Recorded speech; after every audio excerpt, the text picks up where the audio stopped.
One little one. No, when you're in the flesh golem, it's even better. It's even better in the flesh golem form, admittedly. It's one of the only reasons you level that skill. Fair enough. So,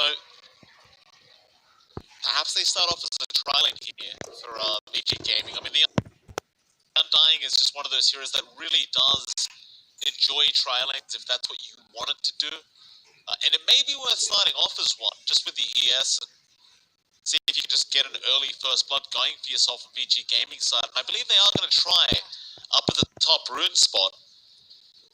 Yang's going to be there, ready to go on the ES, and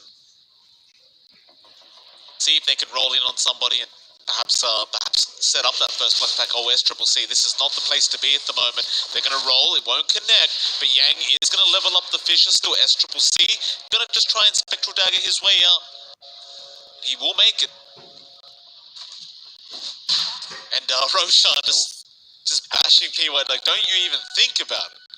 Walk the other way, sir. PYW getting a very unfortunate bash from the old Roshan.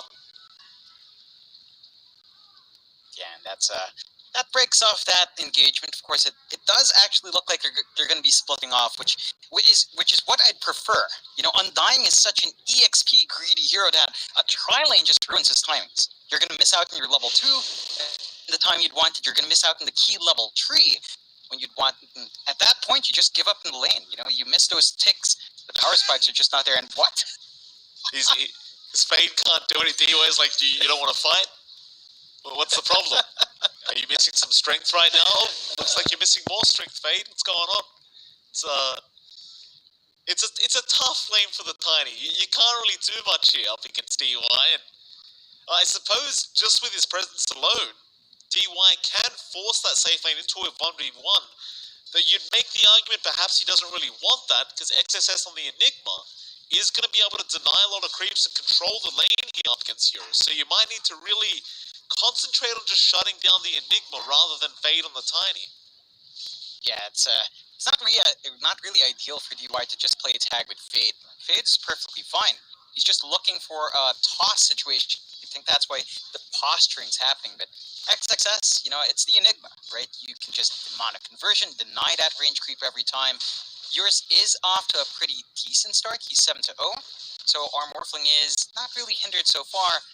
But the same thing goes for XXS, and again, DY is going to have to find a way to hit that level 2 mark, and we'll see whether he commits to the early Tombstone for aggression or the Soul Rip to sustain. I think when you've got the Morphling around, you get so much more value from Soul Rip. Like, yours would just be full HP every time.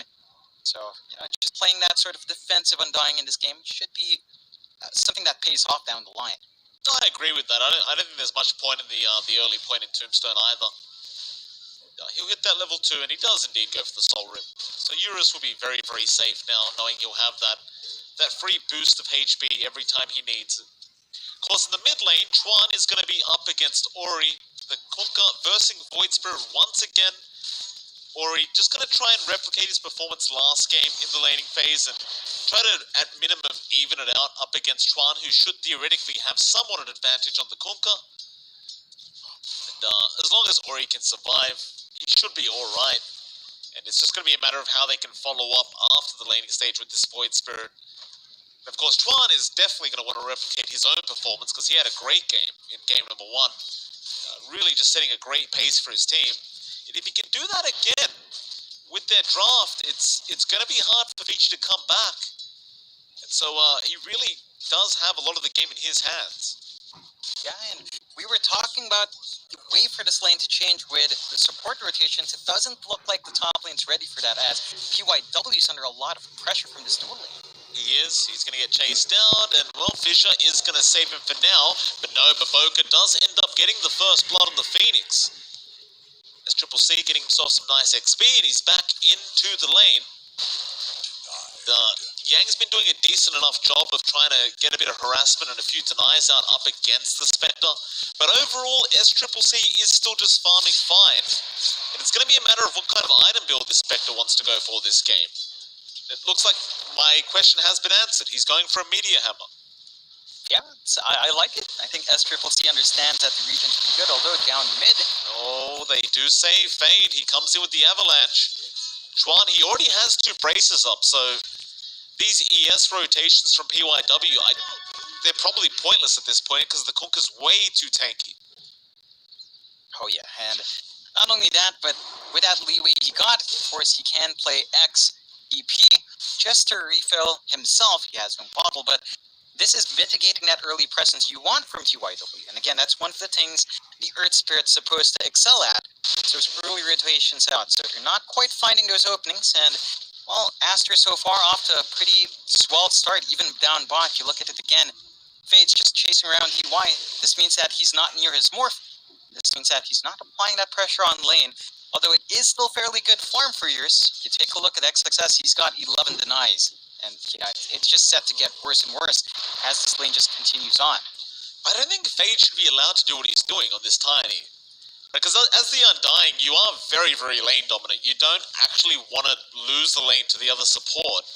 But it does start to feel like Fade is having a bit too much of an easy time on this Tiny. So I start to question the impact of this Undying so far. Yeah. I realize you're always going to have the Soul Rip to help out Eurus, so the impact's always going to be there.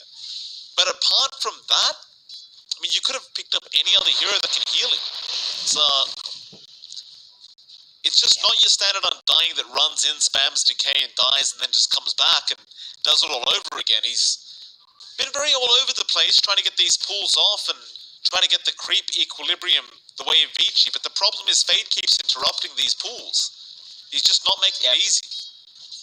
But this is really how the Undying boils down to. I think this is the most efficient way for them to play it in this lane, which is why I'm really not fond of this pick. Like, look at Fade. The main reason he can get away with this is he's got brown boots. He moves at 355. The DY just can't even just dance around. He does have his brown boots now, but he's out of mana. So he's going to have to pop the clarity to regen back up, and Fade is not going to make that easy or wait around until he's back to full.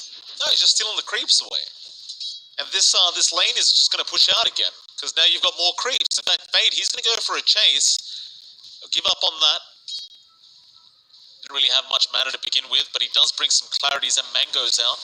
But PYW going to rotate in with the tombstone to be dropped. Can they actually kill off XXS? Eurus is coming in with the waveform, and that might be enough. The toss back from Fade is not going to help quite enough as Eurus is able to get the final attack in. It's a very nice rotation out from PYW. Yeah, it does pay off. They do slow down the Enigma. It's a lot of commitment down bot. Of course, that does free up top lane just a bit more for SCCC to find that better time. And the Spectre is really just having the better end of the trade here in comparison to Eurus. So I guess in the end, Aster's still going to be satisfied with that. You're still hitting the beats. But XXS, he's working towards the Midas on the Enigma.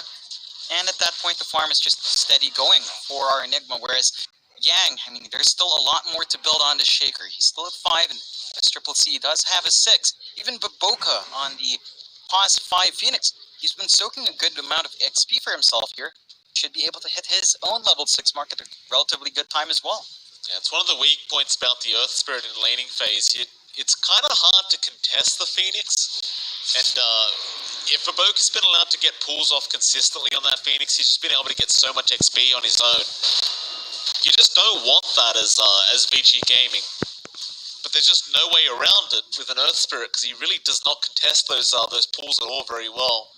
I mean, you can do it, but that's not really what your hero is made for. And so they're going to try again to focus in on that mid lane to see if they can interrupt Chuan here.